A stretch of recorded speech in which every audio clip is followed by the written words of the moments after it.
नमस्कार दोस्तों, मैं आपका दोस्त आपका साथी Chetan Chavda, motivational speaker and business coach. आज का टॉपिक है कि एक ही व्यक्ति के पीछे कितना भागे। जी हां दोस्तों, एक ही व्यक्ति को कितनी बार फॉलो करें। कई सारे लोग तो ये सिखाते हैं कि एक ही व्यक्ति को 50 बार मिलो, जब तक वो ज्वाइन नहीं हो जाता तब तक मिलो। तो क्या ये सही फंडा है? या फिर एक ही व्यक्ति को एक बार फॉलो करे, 2 बार करे, 3 बार करे, कितनी बार करे, ये पता कैसे चलेगा? दोस्तों बिल्कुल चिंता करने की जरूरत नहीं, क्योंकि आज मैं आपको 3 ऐसे पॉइंट बताने वाला हूं जिससे आप खुद डिसाइड करेंगे कि एक व्यक्ति को कितनी बार फॉलो करना है और हाँ, किसी के पीछे पड़ना है कि नहीं पड़ना है, ये भी आप डिसाइड कर पाएंगे। ये वीडियो बहुत ही महत्वपूर्ण है, इसे ध्यान से देखिए और पूरा देखिए। पॉइंट नंबर 1, और ये एक बहुत ही जबरदस्त एनालिसिस है। दोस्तों आप सब लोग जानते हैं कि डायरेक्ट सेलिंग बिजनेस में लो ऑफ एवरेज का सामना सबको करना पड़ता है, लेकिन मैं आपको एक ऐसा एनालिसिस बताने वाला हूं जिसके बाद आपको खुद ये पता चल जाएगा कि आपको एक ही व्यक्ति को कितनी बार फॉलो करना चाहिए। दोस्तों जब हम प्लान दिखाते हैं तो हमें पॉजिटिव नेगेटिव हर प्रकार के लोग यहां पे मिलते हैं। उनमें से कुछ लोग जुड़ते हैं, कुछ लोग नहीं जुड़ते हैं। तो लो ऑफ एवरेज ये कहता है कि जब आप 10 लोग को प्लान दिखाते हैं, उनमें से लगभग 3 से 4 लोग तो पॉजिटिव है जो आपके साथ जुड़ जाते हैं। उस हिसाब से आपने पिछले जो 100 प्लान दिखाए हैं उसमें से 30 से 40 लोग आपके साथ ज्वाइन किए हैं। अब ये लोग जो ज्वाइन किए हैं उनका एनालिसिस अगर हम करें तो उनमें से 70% लोग ऐसे हो गए जो प्लान दिखाने के बाद तुरंत ही ज्वाइन कर लेते हैं। यानी कि जितने लोग जुड़ते हैं हमारे साथ उसमें से 70% लोग पहले अटेम्प्ट में ही जुड़ जाते हैं, जो पॉजिटिव है, जिंदगी में कुछ करना चाहते हैं, आगे बढ़ना चाहते हैं। 23% लोग ऐसे हैं जो दूसरे फॉलोअप में ज्वाइन करते हैं। यानी कि आपने प्लान दिखाया, उस टाइम पे वो ज्वाइन नहीं हुए, लेकिन आपने एक बार फॉलोअप किया, दूसरा फॉलोअप किया और वो आपके साथ जुड़ गए। पहला फॉलोअप तो आपने प्लान के साथ ही किया और दूसरा फॉलोअप आपने 24 घंटे में, 48 घंटे में किया, तो उनको विश्वास आ गया और वो आपके साथ जुड़ गए। तो दूसरे फॉलोअप में जुड़ने वाले लोगों की जो परसेंटेज है वो है 23। तीसरे फॉलोअप में जो लोग जुड़ते हैं वो है 7%। यानी कि सिर्फ 7% लोग ऐसे हैं जो तीसरे फॉलोअप में ज्वाइन करते हैं। यानी कि आपने उनको एक बार प्लान दिखाया, एक बार फॉलोअप किया और एक बार फॉलोअप किया तो वो आपके साथ जुड़ गए। और उसके बाद कई सारे ऐसे लोग हैं जिनको चौथा फॉलोअप, पांचवा फॉलोअप, छठा फॉलोअप आपने किया लेकिन वो कभी नहीं जुड़े।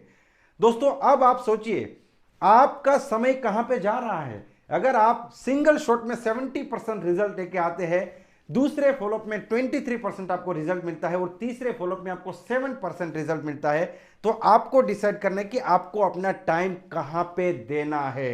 70% लोग ऐसे हैं जो सिंगल अटेम्प्ट में ज्वाइन करके, यानी कि एक बार मेहनत करके आपके साथ वो आ गया। 23% लोगों को आपको 2 बार मेहनत करनी पड़ेगी, आपका टाइम, पैसा और एनर्जी दोनों वहां पे डबल लगा। और 7% लोग ऐसे जहां पे आपको 3 बार मेहनत करनी पड़ी। तो आप बार बार दूसरा तीसरा जितना ज्यादा फॉलोअप करते जाएंगे, आप अपना समय, पैसा और एनर्जी तीनों चीजें बर्बाद करेंगे और आप इस बिजनेस में बहुत तेजी से आगे नहीं बढ़ पाएंगे। आप खुद अपना एनालिसिस कीजिए कि आपने जिन लोगों को ज्वाइन किया है पिछले 1 महीने में, 2 महीने में, 3 महीने में, जो आपके प्लान से ज्वाइन हुए, उनमें से कितने लोग हैं जो पहले एफर्ट में ही आपके साथ ज्वाइन हुए थे, उनकी परसेंटेज क्या रही, फिर सेकंड एफर्ट और थर्ड एफर्ट की परसेंटेज क्या रही। यहां से आपको खुद पता चल जाएगा कि हमें नए लोगों को मिलने की जरूरत है, नए नए प्लान दिखाने की जरूरत है।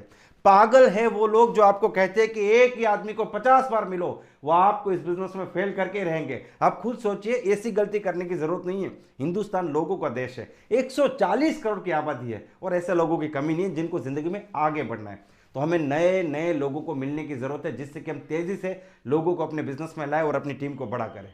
दोस्तों बोलने का बिजनेस है हमारा और बोलने के लिए नॉलेज चाहिए। जितना आप अपने नॉलेज को बढ़ाएंगे उतना आप बहुत इफेक्टिव तरीके से लोगों के सामने बोल पाएंगे और लोगों को अपने बिजनेस में लेके आ पाएंगे। इसीलिए मैं आपको सजेस्ट करना चाहूंगा India number 1 audio book platform Kuku FM.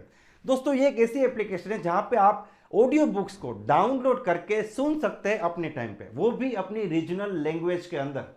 दोस्तों इसका रेटिंग 4.5 प्लस है और ये एक इंडियन एप्लीकेशन है और इसमें 1000+ आवर्स की ऑनलाइन कंटेंट लाइब्रेरी है। अगर आप इस एप्लीकेशन को सब्सक्राइब करना चाहेंगे तो ये सब्सक्रिप्शन चार्ज भी बहुत कम है, लेकिन अगर आप CC50 इस कोड को यूज करेंगे तो पहले 250 यूजर्स को 50% डिस्काउंट मिल जाएगा। तो आप यकीन इस एप्लीकेशन को डाउनलोड भी कीजिए और सब्सक्राइब भी कीजिए। Point number 2, network marketing business किसी के पीछे पड़ने का बिजनेस नहीं है। मान लीजिए कोई व्यक्ति आपके पीछे ही पड़ गया किसी प्लान को लेके, किसी प्रोडक्ट को लेके, आप उसे मिलना ही नहीं चाहते, उनकी प्रोडक्ट लेना ही नहीं चाहते, लेकिन वो आपके पीछे ही पड़ गया, आपको बार बार मिल रहा है, बार बार फॉलोअप कर रहा है। तो क्या आप उस व्यक्ति की प्रोडक्ट को सिर्फ इसलिए ले लेंगे या सिर्फ इसीलिए उसकी कंपनी ज्वाइन कर लेंगे कि वो आपके पीछे पड़ गया? नहीं दोस्तों, आप दूसरे 50 लोग को बोलेंगे कि इस व्यक्ति से दूर रहना। तो अगर हम एक व्यक्ति को बार बार फॉलोअप कर रहे हैं, यानी कि हम बता रहे हैं उसको कि हमारे पास दूसरे लोग है ही नहीं, हम टोटल फ्री है, हम तू ही ज्वाइन कर लो। और जब हमारे पास है ही नहीं दूसरे लोग, हम टोटल फ्री है, तो कोई हमारे साथ क्यों ज्वाइन करेगा। तो ये दूसरा रीजन है जिससे कि हमें पता चलता है कि हमें एक ही व्यक्ति को बार बार फॉलोअप नहीं करना चाहिए। पॉइंट नंबर 3, ये सिलेक्शन और रिजेक्शन का बिजनेस है। दोस्तों, इस दुनिया में हमारे देश में दो प्रकार के लोग हैं, successful and the people those who are not successful yet, जो अभी तक कामयाब नहीं हुए। एक कामयाब लोग और दूसरे जो अभी तक कामयाब नहीं हुए। हम प्लान किसको दिखाते हैं, हमारा मार्केट कौन है, जो अभी तक कामयाब नहीं हुए। लेकिन इसमें भी दो प्रकार के लोग हैं, एक जो जिंदगी में आगे बढ़ना चाहते हैं और दूसरे जो आगे ही नहीं बढ़ना चाहते। अगर आप एक व्यक्ति के लिए बहुत बढ़िया रेस्टोरेंट खोलते हैं, आपके पास सारी चीजें वहां पे अवेलेबल है, लेकिन उस व्यक्ति को भूख ही नहीं है, तो इसमें आपकी कोई गलती नहीं है। तो ये सिलेक्शन और रिजेक्शन का बिजनेस है दोस्तों, ये कन्विंस करने का बिजनेस नहीं है। आप किसी व्यक्ति को करोड़पति बनने के लिए कन्विंस नहीं कर सकते। डायरेक्ट सेलिंग बिजनेस एक प्लेटफॉर्म प्रोवाइड करता है, लेकिन सपना तो आपका अपना होना चाहिए। इसीलिए हमें किसी के पीछे नहीं पड़ना है और बार बार उनको फॉलोअप नहीं करना चाहिए। दोस्तों, ये 3 में से कौन सा पॉइंट आपको सबसे अच्छा लगा, वो कमेंट सेक्शन में जाके जरूर बताइए। और मैं उम्मीद करता हूं ये वीडियो आपको पसंद आया होगा। अगर ये वीडियो आपको पसंद आया तो आप इसे लाइक कर सकते हैं, चैनल को सब्सक्राइब करना ना भूले और इस वीडियो को मैक्सिमम लोगों को शेयर कीजिए। Wish you all the best, be the best.